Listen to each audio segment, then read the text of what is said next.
What's going on, everybody? My name is Sacred Eagle. I'm an Eagles fan that knows jack shit about football. But anyways, at least according to you guys. But anyways, today I'm going to tackle the Los Angeles Rams hosting, I believe, the Washington Redskins. Yes, sir. That's exactly the game.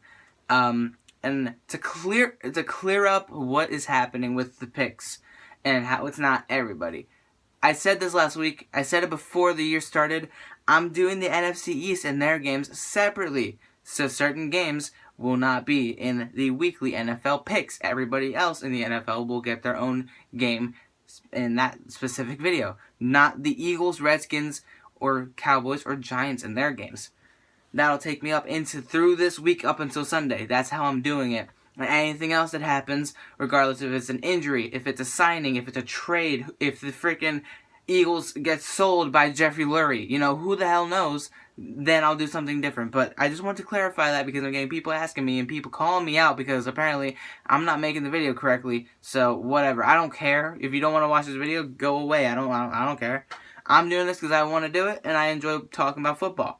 And I'm pretty damn sure I know what I'm talking about. But the Rams host the Redskins this upcoming Sunday, and the Rams, they destroyed the Colts. I'm not going to go out and say that the Rams are going to be one of the better teams in the NFL. They could be, but I'm not going to say they are. We need to see more of a challenge to them. The Colts are lost everywhere. Andrew Luck isn't going to be back until mid-October.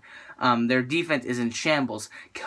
Chuck Pagano does not seem to care or at least show any concern at all. Hell, he's getting the teams wrong in press conferences, saying he got blown out by the 49ers when he played the Rams.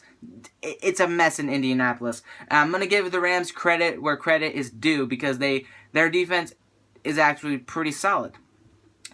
Jared Goff looked a lot more comfortable now that he's, had a whole offseason of practice with the guys he's going to be starting with. Just like how Carson Wentz looks a lot better.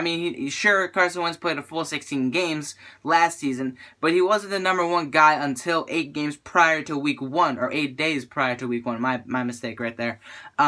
So clearly Goff is going through the kind of Carson Wentz transition. I'm not going to go out and say Goff is as good as Wentz because we all know Wentz is something special. Dak Prescott has something special with him as well. I'm not going to say no to that. But Goff, he has a lot to prove, and it's only been 1 week, and I know the Colts aren't much. But the Redskins, that's a different challenge, and I'm going to tell you now, if the Rams could win this game, they actually have a chance of maybe even being a wild card contender because the Redskins people wanted to see them be a wild card, a playoff team this year.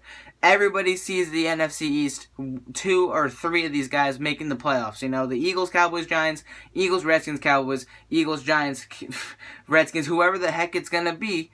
3 teams could make the playoffs in this one division because that's how competitive this division is going to be.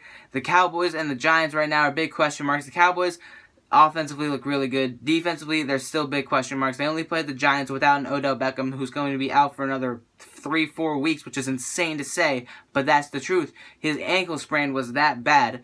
And as far as the Redskins go, they're still trying to regroup everything, and that's what I wanted to focus on. The Redskins are still trying to regroup and trying to get comfortable with everybody. Jay Gruden is now calling plays. Kirk Cousins hasn't really been on the same page with his play calling. Terrell Pryor hasn't been on the same page with Kirk Cousins, and Kirk Cousins is overthrowing open guys like Jordan Reed, Terrell Pryor, Jamison Crowder. A lot of guys that are open that are supposed to be making these plays. He's overthrowing, making ugly interceptions like the one to Jalen Mills last Sunday. It's just a mess down there in Washington, it seems, and I don't know how they're going to go against the Rams. It's going to be an interesting matchup, don't get me wrong.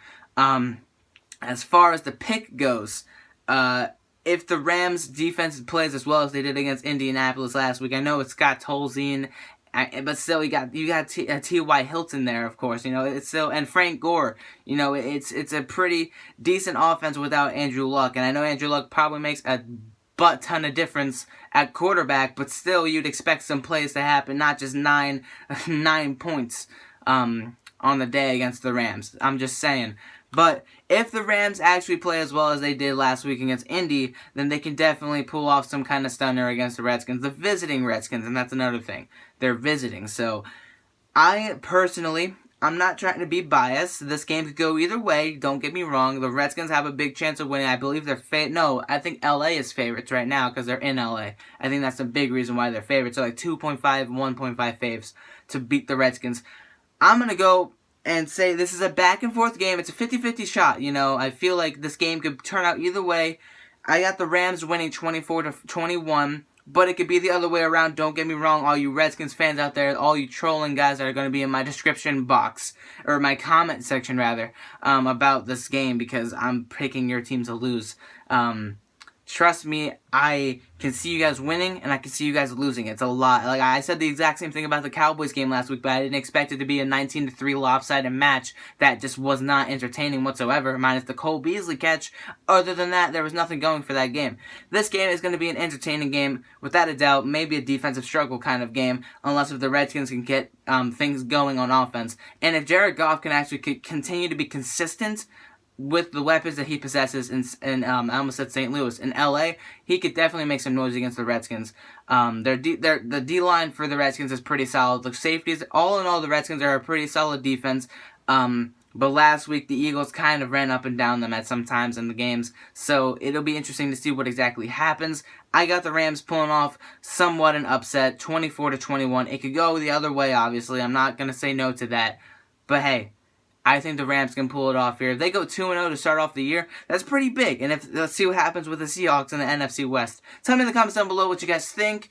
I'm trying to make these picks as unbiased as I possibly can. Don't hate on me because I'm picking your team to lose, and don't hate on me because I'm an Eagles fan. I mean, you can hate on me. I don't care, but still.